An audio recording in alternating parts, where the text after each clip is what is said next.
नमस्कार बच्चों, मेरे चैनल पर आपका स्वागत है। तो हम इससे पहले वीडियो में 5.1 एक्सरसाइज जो है समांतर श्रेणी की वो कर रहे थे। तो 5.1 के हमने पहले प्रश्न को हल कर लिया था, दूसरे प्रश्न के भी कुछ भाग किए थे। अब हमारे सामने दूसरे प्रश्न का छठा भाग। ये बीच के 2-3 भाग मैंने छोड़े हैं, तो आप इनको हल करने की कोशिश करना। तो हम जो है वो इस दूसरे प्रश्न में हमें जो है वो आगे के 4 पद ज्ञात करने हैं। तो पहला पद हमें दिया होता है। तो जैसे कल हमने हल किया था कि पहला पद जो है वो a, यानी आपको कितना दे रखा है, -1.25 दे रखा है, ठीक है। और तो दूसरा पद आपके पास होता है, अब आपको पद जो याद हो गए होंगे, तो a प्लस डी होता है, यानी a1 प्लस डी। तो a1 आपके पास है -1.25 और प्लस डी आपके पास है -0.25। तो बच्चों -1.25 में माइनस का 0.25 जब ऐड करेंगे, जोड़ेंगे, तो आपके पास ये हो जाएगा माइनस का 1.50, क्योंकि दोनों माइनस के नंबर हैं। इसी प्रकार a3 निकालेंगे, तो a3 आप जानते हो होता है a2 प्लस d होता है। तो a2 आपके पास जो है -1.50 प्लस इसमें भी d जोड़ देंगे, तो -0.25 इसमें जोड़ेंगे, तो ये हो जाएगा -1.75। तो इस प्रकार से जुड़ते जाएंगे, तो a4 हो जाएगा a3 प्लस d, यानी आगे आगे जोड़ते जाएं हम, तो -1.75 प्लस -0.25 ऐड कर दें इसमें, तो ये हो जाएगा 2.00 माइनस का। और इससे आगे का पद और निकालें, 5वां पद ज्ञात करें, तो हो जाएगा a4 प्लस d। तो a4 आपके पास -2.00 प्लस -0.25 हमारे पास है d। तो इस प्रकार से ये -2.25 हो गया, ठीक है। तो इस प्रकार से आगे एक पद हम याद कर सकते हैं। तो इस प्रकार आप जो है AP लिख दिया करें यहाँ पर, इस प्रकार से यहाँ पर, तो AP लिखेंगे। तो पहला पद हमारे पास था -1.25, दूसरा हो गया -1.50, तीसरा हो गया -1.75, चौथा पद हो गया आपके पास -2.00, और इससे नेक्स्ट हो गया 2.25 एंड सो ऑन, अपने आगे ज्ञात कर सकते हैं, ठीक है बच्चों। तो अब इसमें आगे का एक प्रश्न मैं आपको और बता रहा हूँ। तो हम लेते हैं इसका 7वां पार्ट। तो 7वां पार्ट आप देख सकते हो कि हमें इसमें जो a है वो दे रखा है हमें 20। बुक अपने पास में रखें बच्चों। और d आपको दे रखा है -3/4, ठीक है। तो बिल्कुल उसी प्रकार से करेंगे। तो a1 जो है वो a ही होता है, तो वो आपके पास 20 है। a2 आप जानते हो क्या होता है, a1 प्लस d होता है। तो a1 हमारे पास जो है वो क्या है, 20 है। और ये जो प्लस में आपके पास है -3/4। तो इसको हल करें आप, तो 20 के अपॉन में कुछ नहीं है, तो 1 मान लो। ये प्लस से माइनस गुणा होकर माइनस हो गया 3/4। तो अब आपको बताया था कि लघुत्तम के सवाल हल करने, तो आप इन नीचे दोनों वालों को गुणा कर दो, तो 4 एकम 4 आ गया। फिर आप इसको इधर गुणा कर दें, इसको इधर गुणा कर, तो 4 को 20 से गुणा करेंगे तो 20 चौके 80, -3 को 1 से करेंगे तो 3 एकम 3। तो इस प्रकार से आप देख सकते हैं कि ये आ गया 77/4, ठीक है बच्चों। इसी प्रकार से आप तीसरा पद निकाल सकते हैं, वो होता है a2 प्लस d। तो a2 हमारे पास है 77/4 प्लस हमारे पास d जो है -3/4।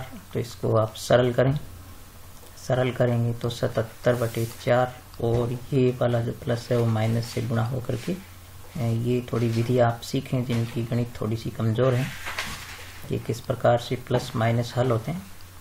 तो वैसे तो बच्चों आप जान सकते हैं कि ये जो 4 4 है इसका लघुत्तम 4 ही होता है। वैसे 16 लेके भी कर सकते हैं लेकिन थोड़ा सा बड़ा हो जाएगा। तो जब 4 4 है तो इनका लघुत्तम 4 ही आएगा। तो जब लघुत्तम समान होता है तो ऊपर वाली संख्याएं ज्यों की त्यों लिखी जाती है।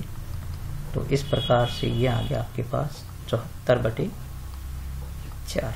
ठीक है बच्चों, इसको हम लिख सकते हैं 37/2 क्योंकि ये जो है वो सरल हो सकती है। और इसके बाद हम चौथा पद ज्ञात करें। तो चौथा पद आपका होगा A4 प्लस D। तो A4 हमने अभी ज्ञात किया 37/2 और प्लस में आपके पास D है -3/4। इसको सरल करेंगे तो 37/2 -3/4। तो इसका लघुत्तम जो आप जानते हो कि 4 और 2 का लघुत्तम 4 होगा। 2 का भाग देंगे, 4 में 2 आएगा तो 37 दूनी होगी 74। और माइनस में 4 का भाग देंगे, 1 आएगा, 1 को 3 से गुणा करेंगे 3। तो इस प्रकार से आ गया 71/4। अब हम इसका जो है नेक्स्ट एक पद और ज्ञात कर लेते हैं, 5वां। तो 5वां आपको जानते हैं A4 प्लस D होगा। तो A4 हमारे पास है यहाँ पर 71/4 प्लस माइनस में 3/4 है बच्चों। तो यहाँ हम इसको सरल करेंगे तो 71/4 माइनस में 3/4 हो गया। तो आप देख सकते हैं कि 4 4 का लघुत्तम 4 ही होगा। तो यहाँ पर हो गया 71 - 3। उसी प्रकार से आप हल कर दें इसको तो यह आ गया 68/4। या हम इसको कह सकते हैं कि ये वैसे 17 के पहाड़े से कैंसिल हो सकता है, 17 चौके 17 ही आ जाएगा। तो आप इसकी AP लिख दें इस प्रकार से, यहाँ पर AP लिखेंगे। तो सबसे पहला पद आपके पास 20 था, फिर आया 77/4, फिर आया 74/4 74/4 आया बच्चों। और 74/4 को सरल करके हमने 37/2 लिखा था वैसे। और फिर आएगा 71/4 और फिर आएगा 68/4। और इस प्रकार से आगे और भी ज्ञात किए जा सकते हैं। तो इस प्रकार से अब हमें A और D दिए होने पर हम आगे के पद ज्ञात कर सकते हैं। थोड़े से इसमें बस ये जोड़ घटाव की समस्या है, वो उनके लिए है जिनकी गणित थोड़ी सी कमज़ोर है या जो ध्यान से नहीं करते हैं। बाकी के लिए तो ये कोई प्रश्न बहुत ही आसान प्रश्न है बाकी के लिए। तो अब हम चलते हैं तीसरे प्रश्न में। तो बच्चों तीसरा इसका जो प्रश्न है उसमें कुछ प्रश्न जो है वो बहुत ही अच्छे प्रश्न दिए हुए हैं। तो इसमें आपको करना है कि पहले तो AP की जांच करनी है। क्या करनी है आपको? AP की जांच, यानी आपको एक श्रेणी दे रखी है और आपको ये पता लगाना है कि ये AP है या नहीं है। तो पहले AP की जांच करेंगे और AP यदि है तो आगे के 4 पद भी हमें ज्ञात करने हैं। तो पहले हमें एक सवाल जो दे रखा है, एक श्रेणी हमें दे रखी है पहले प्रश्न के अंदर। तो वो श्रेणी हमें दे रखी है,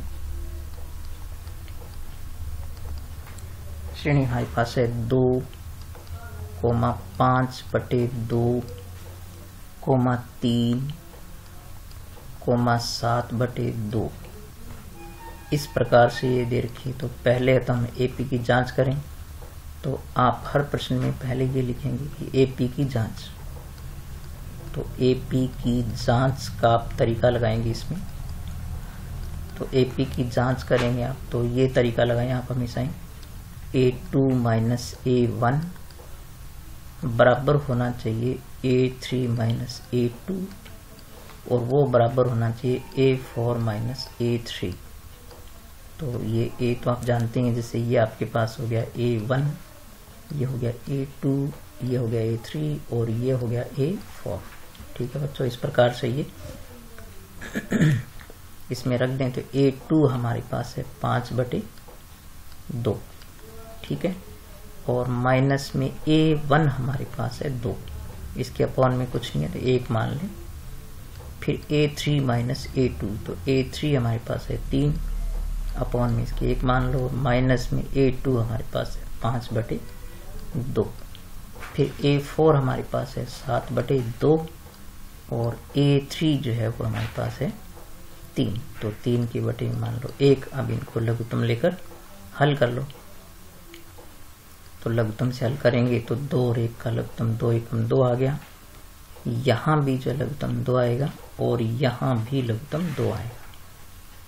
तो हम देखते हैं कि यहाँ पर 2 में 2 का भाग देंगे, 1 तो 5, 1 5 हो गया और यहाँ पर हो गया, या आप देख सकते हैं कि 1 का 2 में भाग देंगे तो 2 आएगा, और या फिर आप तिरछा गुणा कर दें, 2 दूनी 4 हो गया यहाँ पर, और यहाँ पर जो है वो आप देख सकते हैं कि ये इधर गुणा कर दो, ये इधर गुणा कर दो, तो ये 3 दूनी 6 हो गया, माइनस 5 एकम 5 हो गया, और इसी प्रकार से यहाँ 7 1 7 हो गया और 3 दूनी 6 हो गया। तो यहाँ देखें 5 माइनस 4 1/2 आ गया, यहाँ भी 1/2 आ गया और यहाँ भी क्या आ गया। तो बच्चों इस प्रकार से ये अंतर बराबर है, तो आप लिखेंगे चूंकि पदों में अंतर समान है, ठीक है बच्चों, पदों में अंतर समान है, अतः AP है। तो आप लिखें अतः AP है, यानी कि AP है, AP बनती है ये। तो AP अगर बनती है तो जो पदों में अंतर होता है वो आपका जो है वो सार्वंतर होता है, तो इसका सार्वंतर जो है वो समान अंतर होगा, वही क्या हो गया, सार्व अंतर हो गया। तो सार्व अंतर D आपके पास हो गया 1/2। तो अब चूंकि हमें 4 पद दे रखे हैं और नेक्स्ट पद ज्ञात करना है, तो 5वां पद हम ज्ञात करेंगे। 5वां पद अब क्या होता है बच्चों, A4 प्लस D। तो A4 हमारे पास है 7/2 और D हमारे पास है 1/2। तो बहुत आसानी से हम इसको ज्ञात कर सकते हैं। 2 2 का लघुत्तम 2 हो गया, तो ऊपर वाली संख्या वैसे ही लिखें, तो आप देख सकते हैं कि यह आ गया आपके पास 8/2, यानी ये हो गया 4। ठीक है, अब हम छठे पद पर चलते हैं। छठा पद होगा A5 प्लस D। तो बच्चों A5 हमने अभी ज्ञात किया 4/1 मान लो, और D हमारे पास है 1/2, तो इसका लघुत्तम आएगा 2 एकम 2, और अब इसका तिरछा गुणा कर दो तो 4 दूनी 8 और प्लस में 1 एकम 1, तो ये बन गया आपके पास 9/2। इसी प्रकार आप ज्ञात कर सकते हैं छठा पद, सॉरी 7वां पद ज्ञात कर सकते हैं। तो 7वां पद आप ज्ञात करेंगे तो A6 प्लस क्या होगा D। तो A6 हमारे पास है 9/2 और प्लस में हमारे पास D है 1/2। तो बच्चों 2 लघुत्तम आ गया। तो आप क्या करें, जब लघुत्तम एक जैसा हो तो ऊपर वाली संख्याओं को वैसे ही जोड़ दो, तो यह आ गया 10/2, यानी आ गया 5। ठीक है बच्चों, इसी प्रकार से आप 8वां पद, चूंकि हम 4 पद और ज्ञात करने हैं, तो होगा A7 प्लस D। A7 हमारे पास है 5 और 5/1 कर लो प्लस 1/2, 2 लघुत्तम लेंगे, 2 एकम 2, तो तिरछा गुणा कर दो। जब लघुत्तम एक जैसा नहीं हो तो तिरछा गुणा कर दें, तो 5 दूनी 10 प्लस 1 एकम 1, तो ये हो गया आपके पास 11/2। तो इस प्रकार से जो आपने आगे के 4 पद और ज्ञात कर दिए, तो आगे के 4 पद जो है A आपके पास 5 हो गया 4, और A जो 6 हो गया वो हो गया आपके पास 9/2, और A7 हो गया आपके पास 5, और A8 यानी 8वां पद हो गया आपके पास 11/2। तो इस प्रकार से ये आपके आंसर हुए। तो यदि AP है तो आपको आगे के 4 पद ज्ञात करने हैं। अब बच्चों दूसरा पार्ट इसका जो है बिल्कुल आसान है, वो आप स्वयं ट्राई करना। मैं आपको जो है वो इसका तीसरा पार्ट बताता हूँ। थोड़े बीजगणितीय प्रश्न आते हैं तो उनको हल करने में आपको परेशानी रहती है। तो यहाँ जो हमें श्रेणी दे रखी है वो यूं है, ए है हमारे पास a comma A square comma A cube comma A4 है, और पहले तो हम जांच करेंगे इसकी। तो जांच करेंगे तो लिखेंगे AP की जांच, AP की जांच यानी समांतर श्रेणी की जांच करते हैं पहले कि AP है या नहीं है। तो यही तरीका लगाएंगे, A2 माइनस A1 बराबर A3 माइनस A2 बराबर लगाएंगे A4 माइनस A3। यदि ये AP है तो इस प्रकार से बराबर आएंगे। तो हम जानते हैं कि हमारे पास जो है वो ये पहला, दूसरा, तीसरा, चौथा, तो हमारे दूसरा पद क्या है, A स्क्वायर है और माइनस A। फिर हमारे पास तीसरा पद है A cube minus A square, दूसरा पद है। फिर चौथा पद है A4 और A क्यूब हमारे पास है तीसरा पद। तो यहाँ पर हम जो है वो बराबर घात वाले पद नहीं है, तो सीधा इनका जोड़ घटाव नहीं कर सकते, तो हम सिर्फ कॉमन ले सकते हैं। तो यहाँ पर A कॉमन लेंगे, अंदर बचेगा A माइनस 1, और यहाँ पर आप देखें कि A स्क्वायर कॉमन आ सकता है, तो अंदर बचेगा A माइनस 1, और यहाँ पर A क्यूब कॉमन आ सकती है, तो यहाँ बचेगा A माइनस 1। तो आप यहाँ देखें कि ये तीनों पद अलग अलग प्राप्त हो रहे हैं। तो बच्चों ये बराबर नहीं है, तो आप लिख देंगे बराबर नहीं है। इस प्रकार से बराबर नहीं का चिन्ह कर दें, तो आप लिख देंगे कि AP नहीं है, AP नहीं है, क्योंकि पदों में अंतर समान नहीं है, तो AP नहीं है। ठीक है, अब AP नहीं है तो हमें आगे के 4 पद भी ज्ञात नहीं करने पड़ेंगे। ठीक है, तो ये इस प्रकार से आप इनके सवाल ये हल कर सकते हैं। मैं आपको एक नेक्स्ट क्वेश्चन जो 5वां बताता हूँ। तो 5वां प्रश्न हम देखते हैं यहाँ पर। तो 5वां प्रश्न जो है आपको दे रखा है, बहुत अच्छा प्रश्न है 5वां, आप ध्यान से देखें इसको। तो 5वां प्रश्न आपके पास एक श्रेणी जो हमें दे रखी है वो है √2 कोमा √8 है आपके पास। ठीक है, और फिर है √18 और √, आपके पास है 32। ठीक है बच्चों, तो ये थोड़ा प्रश्न पहले इसको सरल करना होगा आपको। तो जैसे इसको √2 है ये, इसको हम लिख सकते हैं 2 गुणा 9। ठीक है बच्चों, 2 गुणा 9 2 गुणा 4 लिख सकते हैं इसको, और इसको लिख सकते हैं हम 2 गुणा 9, और इसी प्रकार से इसको हम लिख सकते हैं 2 गुणा 16। ठीक है, तो यहाँ हम देखते हैं कि ये √2 है आपके पास। तो यहाँ पर आप जानते हैं कि 4 का वर्गमूल 2 होता है, तो ये 2 √2 हो गया। यहाँ पर 9 का वर्गमूल 3 होता है, तो ये 3 √2 हो गया। और यहाँ पर ये जो है वो 16 का वर्गमूल 4 होता है, 4 √2 हो गया। अब हम इसको हल कर सकते हैं। तो अब हम इसकी AP की जांच करते हैं कि ये, क्योंकि इस प्रकार से हम इनको हल नहीं कर सकते, तो पहले लेते हैं AP की जांच। तो AP की जांच का जो आप वही तरीका लगाएंगे जो हमने पहले लगाया। तो ये A2 माइनस A1, फिर होता है A3 माइनस A2, फिर होता है A4 माइनस A3, ये बराबर रहने चाहिए। तो बच्चों इसको सरल करना थोड़ा अब सीखना। तो जैसे A2 हमारे पास, ये A2 है, ये A3 है, मतलब ये पहला, दूसरा, तीसरा और चौथा पद है। तो दूसरा पद हमारे पास है 2 √2, पहला पद आपका है √2।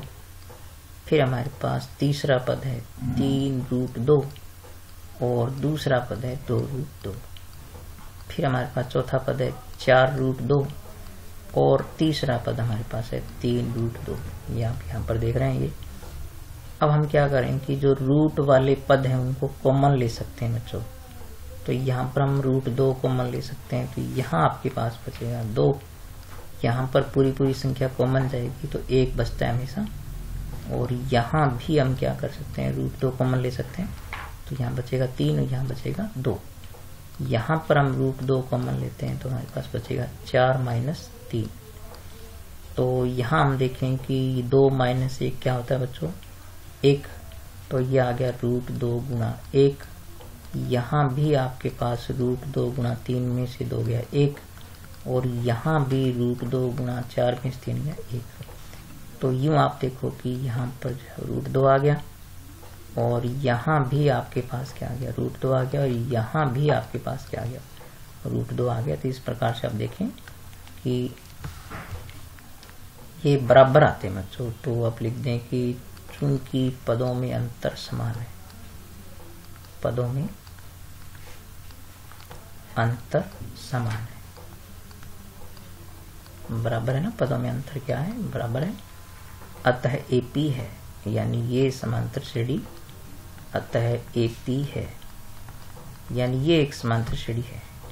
तो जब समांतर श्रेणी है तो सार्व अंतर क्या होता है, जो समान अंतर होता है सभी में, जो भी हमने ज्ञात किया है, तो वो हो गया √2। अब बच्चों आगे के पद ज्ञात करने का तरीका थोड़ा सा आप और ध्यान से देखना कि आगे के पद जो वो कैसे ज्ञात हो रहे हैं। तो मैं इसको यहाँ लेता हूँ। तो हमें 4 पद दिए होते हैं, चौथा पद हम 5वां पद निकालेंगे। तो 5वां पद A5 आप जानते हैं क्या होता है, A4 + D होता है बच्चों। तो A4 हमारे पास जो हमने अभी ज्ञात किया यहाँ पर, ये जो तो वो था 4√2, ठीक है, और प्लस में D हम ऐड करेंगे तो √2 हो गया बच्चों। यहाँ पर भी आप वैसे ही हल करें, √2 आप कॉमन लें, तो यहाँ पर हमारे पास बचेगा 4 और यहाँ बचेगा 1। तो इस प्रकार से हम 4 1 5 हो गया, तो ये हो गया हमारे पास 5√2। तो 5 का क्या होता है, वर्ग जो है वो 25 होता है, तो वर्गमूल के अंदर जाएगा तो हम इसको इस प्रकार से लिख सकते हैं 2 गुणा 25। तो इस प्रकार से ये हो गया आपका √50, ठीक है बच्चों। ये क्योंकि वर्गमूल के अंदर ले जाएंगे तो वर्ग संख्या को लेकर जाएंगे, तो 5 का वर्ग 25 होता है। तो यूं कर दें आप इसको। फिर छठा पद ज्ञात करें, तो छठा पद होता है A5 + D। तो A5 हमने जो है ज्ञात कर रखा है, वैसे यहां से लेते हैं, इसको सरल करना आसान हो जाएगा। तो 5√2 में हम क्या कर दें, √2 ऐड कर दें, तो √2 हमारे पास कॉमन आ गया, और फिर बचेगा 5 + 1। तो बच्चों ये आ गया 6√2। इसी प्रकार से आप क्या करें, 6 को भी वर्गमूल के अंदर लेके जाएंगे, तो ये 36 गुणा क्या हो जाएगा 2। तो इस प्रकार ये पद आ गया आपके पास √72। इसी प्रकार से 7वां पद आप ज्ञात कर सकते हैं। तो 7वां पद आपके पास क्या हो गया, A6 + D। तो यहाँ से आप इसको लें, यहाँ से, ठीक है, ये लें यहाँ से, तो 6√2 + √2। तो मैं इसको सीधा ही लिख देता हूँ 7√2 उसी प्रकार से। और 7 का वर्गमूल जो वर्ग होता है वो 49 होता है, तो 49 गुणा 2 आ गया, और इस प्रकार से ये आ गया √49 × 2 = 98। फिर 8वां पद आप ज्ञात करेंगे, तो 7वें पद में जोड़ेंगे, तो A7 + D लेंगे। तो A7 हमारे पास है 7√2, प्लस में √2 ऐड करेंगे, तो ये आपके पास हो जाएगा 8√2। और 8 का जो वर्ग होता है वो 64 होता है, तो 64 गुणा 2, तो ये आपके पास हो जाएगा 128, तो रूट में 128। तो यूं बच्चों इस प्रकार से आपके पास जो है वो 5वां पद क्या आया, √50 हो गया। छठा पद आपके पास हो गया √72। 7वां पद आपके पास हो गया √98। और 8वां पद जो है वो हो गया आपके पास √128। तो यूं इस प्रकार से हम पद ज्ञात कर सकते हैं। तो मैं सोचता हूं कि आपने इस चीज को सीखा होगा। आप 2-3 बार देखें ये कैसे सरल करते हैं। आपको हर चीज को ऐसे देखना चाहिए कि आप खुद उसको कैसे हल करें। केवल देखने से चीजें नहीं आती है, आप उनको खुद करना सीखेंगे कि हाँ ये चीज ऐसे होती है। अपनी कमजोरी को पहचानो और फिर उसको सीखो कि हाँ ये चीजें ऐसे हल होती है।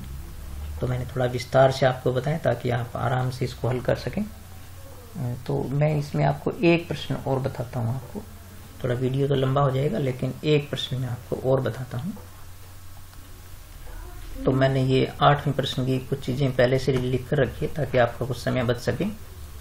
तो बच्चों यहाँ पर हम एपी की जांच करेंगे। पहले इन चीज़ों को लिख लिया है मैंने। तो मैं जो आपको यहाँ पर बात सिखाना चाहता हूँ वो बच्चों यहाँ पर है। जैसे आप क्या करते हैं A3 माइनस A2 करते हैं, तो ये जो माइनस है इसके आगे जो ये संख्या लिखते हैं इसको ब्रैकेट में लिखना होता है। तो आप ज़्यादातर क्या करते हैं कि जब यहाँ ये सवाल करते हैं तो कुछ बच्चे ये ब्रैकेट नहीं लगाते हैं। इस कारण से फिर क्या है कि अंदर वाले ये चिन्ह नहीं बदलते हैं, उस कारण से इसका प्रश्न गलत हो जाता है। तो आप यहाँ से जब माइनस आए तो आप ब्रैकेट जरूर लगाएं। अब हम इसको सरल करेंगे बच्चों। तो यहाँ देखें कि ये जो प्लस का पद है और ये वाला है माइनस का, तो ये कैंसिल हो गए। तो यहाँ आपके पास बच गया 3। यहाँ हम क्या करेंगे, इसको हल करेंगे तो 2√2 और माइनस में 3, और बच्चों आगे माइनस हो तो अंदर वाला चिन्ह बदल जाता है। तो बस ये जो बात आपको यहाँ पर सीखने वाली थी। और इसी प्रकार से यहाँ पर जो है आप यहाँ देखें कि ये 3 और ये भी माइनस का 2√2 हो जाएगा। तो अब इसको सरल करते हैं। तो यहाँ पर तो 3 आ चुका है और यहाँ हम देखेंगे बच्चों ये 3 आपके पास यहाँ कैंसिल हो जाएंगे, यहाँ भी कैंसिल हो जाएंगे। तो यहाँ पर आपके पास बचेगा 2√2 और माइनस में √2 है, और यहाँ पर हो गया 3√2 और माइनस में 2√2। तो इसको हम सरल करेंगे। तो मैं आपको बिल्कुल सरल तरीके से बता रहा हूँ कि पहले रूट कॉमन ले लिया करो। तो ये 2 माइनस 1 आएगा और यहाँ पर रूट कॉमन लेंगे तो ये भी आपके पास अंदर क्या बचेगा 3 माइनस 2। फिर देखो यहाँ पर 3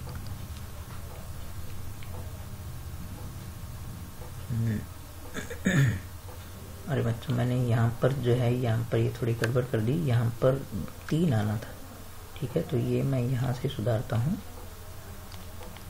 ये यहाँ पर 3 आना था, 3 से 3 कटेगा, ये नहीं कटेगा, ठीक है। तो ये आप थोड़ा सुधार लेना इसको।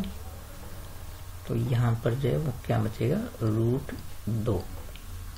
3 तो यहाँ पर भी √2 आएगा, यहाँ पर भी √2 आएगा और यहाँ पर भी √2 आएगा। तो यहाँ पर भी √2 आएगा और यहाँ पर भी √2 आएगा। तो यहाँ पर भी √2 आएगा। तो ये थोड़ा लिखते समय मैंने ध्यान नहीं दिया। तो इस प्रकार आप देखते हैं कि ये पदों में अंतर समान है। तो चूंकि पदों में अंतर समान है, अंतर समान है, अतः एपी है, अतः एपी है। तो एपी है तो इसका सार्वंतर भी होगा। तो सार्वंतर इसका हो जाएगा डी जो है वो √2 हो जाएगा। अब मैं आपको एक पद ज्ञात करके बताता हूँ, फिर आगे आप उसी प्रकार से ज्ञात करना। तो हम पांचवा पद ज्ञात करते हैं। तो A4 प्लस डी होता है। A4 आपके पास आपको पता है कि 3 प्लस 3√2 है और एक डी हम इसमें ऐड कर दें। तो यहाँ पर इसको ऐसे सरल करेंगे 3 प्लस यहाँ पर √2 कॉमन ले लें, बस रूट वाले पद को कॉमन ले लिया करो। तो अंदर 3 प्लस 1। तो आप यहाँ देख सकते हैं कि 3 प्लस 4√2 हो गया, ठीक है। तो ये इस प्रकार से आपके ज्ञात हो गए। तो ये जो इस प्रकार से बच्चों आज हमने 5.1 के बचे हुए प्रश्नों को हल किया।